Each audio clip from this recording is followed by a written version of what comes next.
नमस्कार, आप देख रहे हैं न्यूज 24। आपके साथ मैं हूं प्रत्युष खरे। बुलंदशहर गैंगरेप पर बड़ी खबर आई है। खबर है कि हाईवे पर मां बेटी के साथ गैंगरेप करने वाले सलीम बावरिया गैंग के मुखिया सलीम बावरिया को गिरफ्तार कर लिया गया है। हालांकि पुलिस ने अभी तक इसकी पुष्टि नहीं की है। अब पुलिस जगह जगह दबिश देकर उसके गैंग के लोगों को पकड़ने में जुटी है। लेकिन हाईवे के इन हैवानों को लेकर एक और खुलासा हुआ है। बुलंदशहर गैंगरेप से एक ढाबे का कनेक्शन जुड़ रहा है। आखिर क्या है इस ढाबे का सच? देखिए गैंग्स ऑफ बावरिया।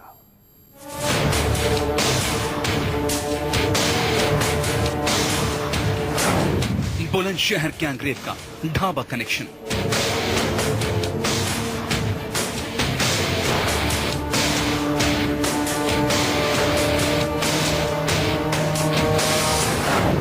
हाईवे के हैवानों को खाना किसने पहुंचाया? गैंगरेप के वक्त किसका मोबाइल ट्रेस हुआ? बुलंदशहर गैंगरेप पर बड़ा खुलासा।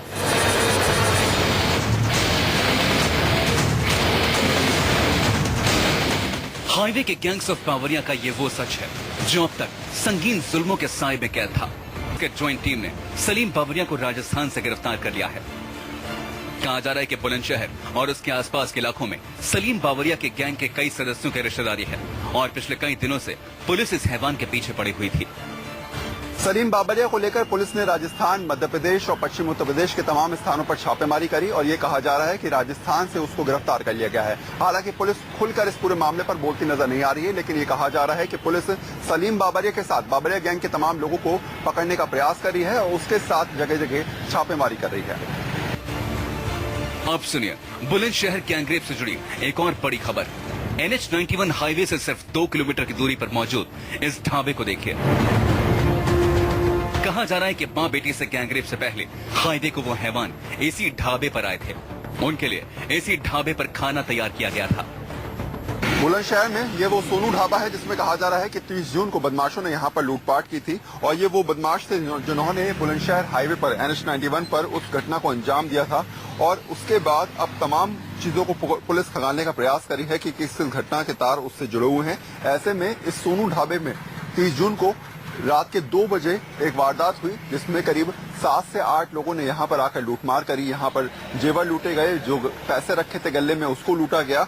लूटपाट करने के बाद वो लोग यहाँ से फरार हो गए। इन लोगों का ये भी मानना है कि उस समय अधिकतर उसमें करीब 7 लोग मौजूद थे और 7 में से 6 लोग जो थे उनकी उम्र करीब 20 से 25 साल की थी और बाकी उसमें से 8 जो था वो करीब 40 साल का था। तो ऐसे में पूरा गैंग था जिसने करीब 30 जून को इस जगह पर लूटमार करी थी और अब पुलिस इस घटना को उस घटना के साथ जोड़ के चल रही है और ये भी जानने की कोशिश कर रही है कि आखिर इस घटना में जो लोग सम्मिलित थे क्या उनका उस जगह कनेक्शन है। हालांकि इन लोगों का ये भी कहना है कि लगातार पुलिस इन पर दबाव डाल रही है, परेशान करने का प्रयास किया जा रहा है और ये भी कहा जा रहा है कि बदमाशों की तरफ से भी इनको कई बार धमकियां दी जा रही हैं। लेकिन सीधे तौर पर अगर कहा जाए तो पुलिस की जांच अब हर तरीके से हर एंगल में घूम रही है और पिछले 6 महीने में बुलंदशहर में जितनी लूटपाट की वारदातें हो रही हैं उन सबको कनेक्शन करके एक साथ जोड़कर पुलिस लगातार कड़ी निकालने का प्रयास कर रही है।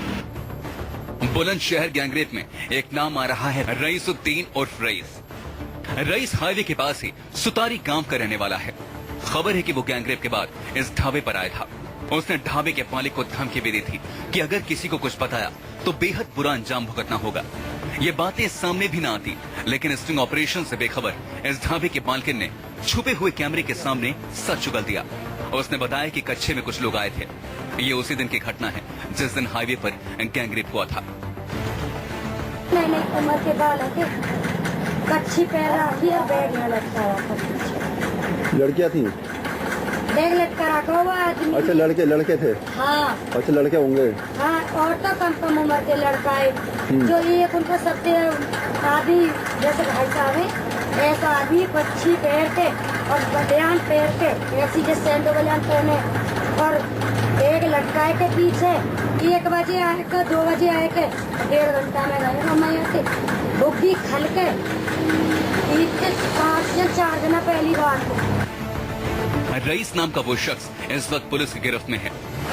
सवाल उठ रहे हैं कि आखिर रईस ढाबा मालिक को धमकाने क्यों आया था? गैंगरेप की वारदात के फौरन बाद रईस ढाबे पर क्यों आया? क्या सलीम बावरिया गैंग के लोगों ने ढाबे पर खाना खाया? क्या रईस और सलीम बावरिया गैंग के बीच कोई कनेक्शन है? क्या रईस सलीम बावरिया गैंग के साथ मिलकर वारदात करता है?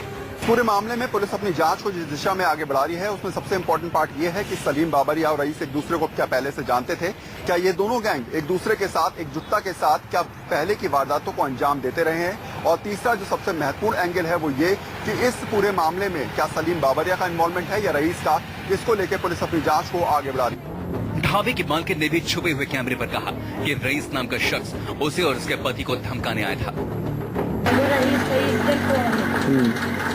कहने लगे तुम जो है बात है कि नहीं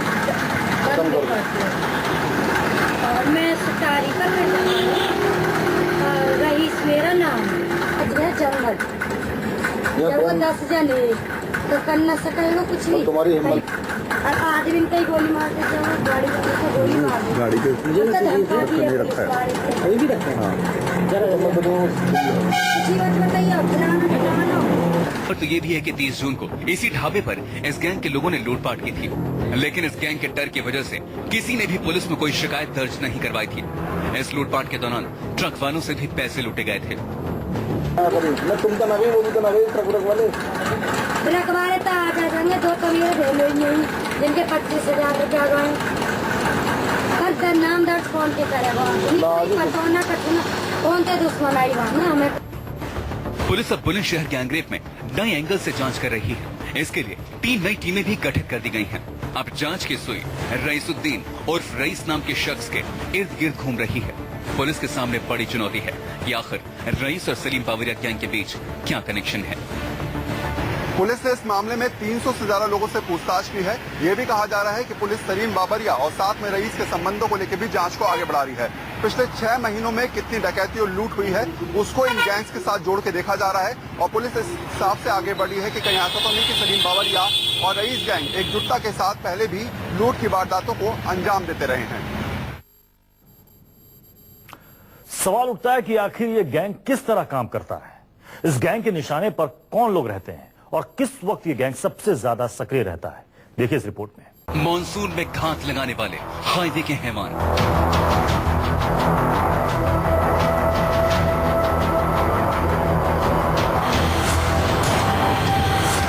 सलीम बाबरिया गैंग के शिकारियों पर बड़ी बुलंदशहर के पास नेशनल हाईवे नंबर 91 पर जो कुछ हुआ, ऐसी खौफनाक वारदातों को अंजाम देना इन हैवानों के लिए आम बात है। ये दिन में आम जिंदगी जीते हैं, लेकिन जैसे ही रात होती ये उन गाड़ियों को खासकर अपना निशाना बनाते हैं जिसमें महिलाएं बैठी हुई। पहले बाबरिया ग्रुप में काम करता था, वहां का लीडर था। इसके बाद इसने अपनी अलग पहचान बनाने के चक्कर में एक नया गैंग स्थापित किया। इसके गैंग में करीब 30 लोग काम करते हैं। 30 लोगों की 10-10 लोगों की अलग अलग टीम डिवाइड की जाती है, और उसके बाद हाईवे में 3 अलग अलग जगह को वारदातों को अंजाम देने का एक पूरा रोड प्लान तैयार किया जाता है। इसके अलावा इन 30 लोगों की टीम में 10 लोगों को इसलिए तैयार किया जाता है कि कौन गाड़ी को कैसे रोकेगा, और बाकी लोगों को लूट के लिए बाकायदा प्रिपेयर किया जाता है। बाबरिया गिरोह जो गिरोह है वो क्राइम टूर के नाम से एक काम करता है। क्राइम टूर इनका बरसात से लेकर सर्दियों तक चलता है, और ये बरसात से अपने काम की शुरुआत करने के बाद, और जहां शुरुआत करने के बाद ये आगे बढ़ जाते हैं और लगातार सर्दियों तक जगह जगह घटना के अंजाम देते हैं। क्राइम टूर में इनका पूरा गिरोह बनता है। क्राइम टूर में ये अपनी लोकेशन तय करते हैं कि लूटपाट हमें कहां से शुरुआत करनी है और कहां तक चलना है। हमें करीब 15-20 लोग इस गैंग में होते हैं। इस मामले में पुलिस ने जबर सिंह नाम के आरोपी को गिरफ्तार किया है। जबर सिंह की पत्नी गैंग सरगना सलीम के नजदीकी रिश्तेदार की बेटी है और वो बावरिया जाति की है। पुलिस को जबर सिंह की पत्नी से बावरिया गैंग के मॉडस ऑपरेंडी के बारे में पुख्ता जानकारियां मिली हैं। जबर सिंह की पत्नी ने पुलिस को यह भी बताया है कि